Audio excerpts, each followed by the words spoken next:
श्री गणेशाय नमः। ओम नमो भगवती वासुदेवाय। श्रीमद्भागवत पुराण तृतीय स्कंद अथ तृतीयोध्याय। भगवान के अन्य लीला चरित्रों का वर्णन। उद्धव जी कहते हैं, इसके बाद श्री कृष्ण अपने माता पिता देवकी वासुदेव को सुख पहुंचाने की इच्छा से बलदेव जी के साथ मथुरा पहुंचे। उन्होंने शत्रु समुदाय के स्वामी कंस को ऊंचे सिंहासन से नीचे पटककर तथा उसके प्राण लेकर उसकी लाश को बड़े जोर से पृथ्वी पर घसीटा। सांदीपनी मुनि के द्वारा एक बार उच्चारण किए हुए सांगोपांग वेद का अध्ययन करके दक्षिणा स्वरूप उनके मरे हुए पुत्र को पंचजन नामक राक्षस के पेट से यमपुरी से लाकर दे दिया। भीष्मक नंदिनी रुक्मणी के सौंदर्य से तथा रुक्मी के बुलाने से जो शिशुपाल और उसके सहायक वहां आए हुए थे, उनके सर पर पैर रखकर गंधर्व विधि से विवाह करने के लिए अपनी नित्य संगिनी रुक्मिणी को वे वैसे ही हरण कर लाए जैसे गरुड़ अमृत कलश को ले आए थे। स्वयंवर में 7 बिना नथे हुए बैलों को नाथ कर नाग्नजीति सत्या से विवाह किया। इस प्रकार मान भंग हो जाने पर मूर्ख राजाओं ने शस्त्र उठाकर राजकुमारी को छीनना चाहा। तब भगवान श्री कृष्ण ने बिना स्वयं घायल हुए अपने शस्त्रों से उन्हें मार डाला।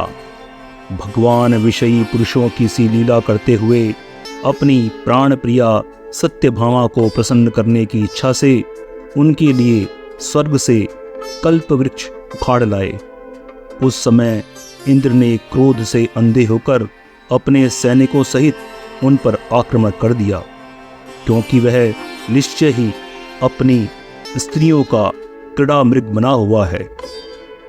अपने विशाल डील डौल से आकाश को भी ढक देने वाले अपने पुत्र भौमासुर को भगवान के हाथ से मरा हुआ देखकर पृथ्वी ने जब उनसे प्रार्थना की, तब उन्होंने भौमासुर के पुत्र भगदत्त को उसका बचा हुआ राज्य देकर उसके अंतःपुर में प्रवेश किया।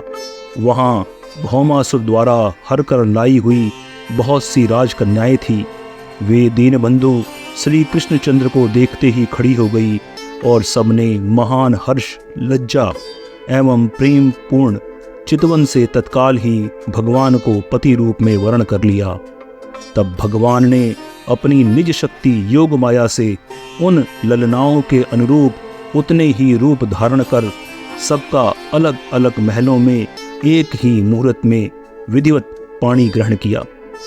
अपनी लीला का विस्तार करने के लिए उन्होंने उनमें से प्रत्येक के गर्भ से सभी गुणों में अपने ही समान 10-10 पुत्र उत्पन्न किए। जब काल यवन जरासंध और शाल्वादी ने अपनी सेनाओं से मथुरा और द्वारकापुरी को घेरा था, तब भगवान ने निज जनों को अपनी अलौकिक शक्ति देकर उन्हें स्वयं मरवाया था। शंभर, द्विविद, बाणासुर, मुर, बलवल तथा दंतवक्त्र आदि अन्य योद्धाओं में से भी किसी को उन्होंने स्वयं मारा था और किसी को दूसरों से मरवाया था। इसके बाद उन्होंने अपने भाई धृतराष्ट्र और पांडु के पुत्रों का पक्ष लेकर आए हुए राजाओं को संहार किया, जिनके सेना सहित कुरुक्षेत्र में पहुंचने पर पृथ्वी डगमगाने लगी थी। कर्ण, दुशासन और शकुनी की खोटी सलाह से जिसकी आयु और श्री दोनों नष्ट हो चुकी थी तथा भीमसेन की गदा से जिसकी जांघ टूट चुकी थी, उस दुर्योधन को अपने साथियों के सहित पृथ्वी पर पड़ा देखकर भी उन्हें प्रसन्नता न हुई। वे सोचने लगे, यदि द्रोण, भीष्म, अर्जुन और भीमसेन के द्वारा इन 18 अक्षौणी सेना का विपुल संहार भी हो गया तो इससे पृथ्वी का कितना भार हल्का हुआ। अभी तो मेरे अंश रूप प्रद्युम्न आदि के बल से बड़े हुए यादवों का दुस्सह दल बना ही हुआ है। जब से मधुपान से मतवाले हो लाल लाल आंखें करके आपस में लड़ने लगेंगे, तब उससे ही इनका नाश होगा। इसके सिवा और कोई उपाय नहीं। असल में मेरे संकल्प करने पर ये स्वयं ही अंतर्ध्यान हो जाएंगे। यूं सोचकर भगवान ने युधिष्ठिर को अपनी पैतृक राजगद्दी पर बैठाया और अपने सभी सगे संबंधियों को सत्य पुरुषों का मार्ग दिखाकर आनंदित किया। उत्तरा के उदर में जो अभिमन्यु के पुरुवंश का बीज स्थापित हुआ था, वह भी अश्वत्थामा के ब्रह्मास्त्र से नष्ट सा हो चुका था, किंतु भगवान ने उसे बचा लिया। उन्होंने धर्मराज युधिष्ठिर से 3 अश्वमेध यज्ञ करवाए और वे भी श्री कृष्ण के अनुगामी होकर अपने छोटे भाइयों की सहायता से पृथ्वी की रक्षा करते हुए बड़े आनंद से रहने लगे।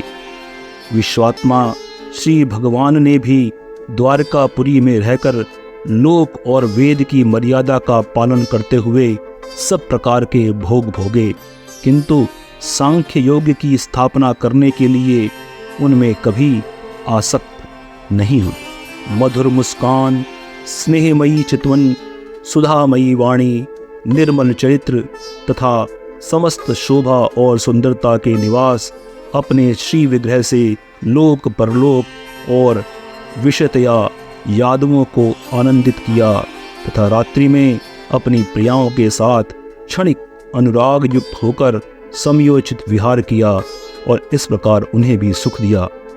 इस तरह बहुत वर्षों तक विहार करते करते उन्हें गृहस्थ आश्रम संबंधी भोग सामग्रियों से वैराग्य हो गया। ये भोग सामग्रियां ईश्वर के अधीन हैं और जीव भी उन्हीं के अधीन हैं।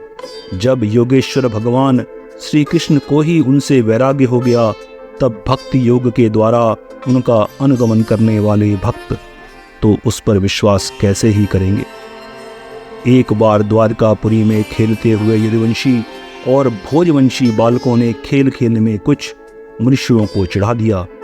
तब यादव कुल का नाश ही भगवान को अभिष्ट है, यह समझकर उन ऋषियों ने बालकों को श्राप दे दिया। इसके कुछ ही महीने बाद भाविवश वृष्णि, भोज और अंधकवंशी यादव बड़े हर्ष से रथों पर चढ़कर प्रभास क्षेत्र को गए। वहां स्नान करके उन्होंने उस तीर्थ के जल से पितर, देवता और ऋषियों का तर्पण किया तथा ब्राह्मणों को श्रेष्ठ गौएं दी। उन्होंने सोना, चांदी, शैया, वस्त्र, मृगचर्म, कंबल, पालकी, रथ, हाथी, कन्याएं और ऐसी भूमि जिससे जीविका चल सके तथा नाना प्रकार के सरस अन्न भी भगवत दर्पण करके ब्राह्मणों को दिए। इसके पश्चात गौ और ब्राह्मणों के लिए प्राण धारण करने वाले उन वीरों ने पृथ्वी पर सिर टेककर उन्हें प्रणाम किया। इति श्रीमद्भागवते महापुराणे तृतीय स्कंदे तृतीयोध्याय। धन्यवाद। आप देख रहे थे गॉड ब्लेस टीवी हिंदी। हमारे साथ जुड़ने के लिए सब्सक्राइब अवश्य करें।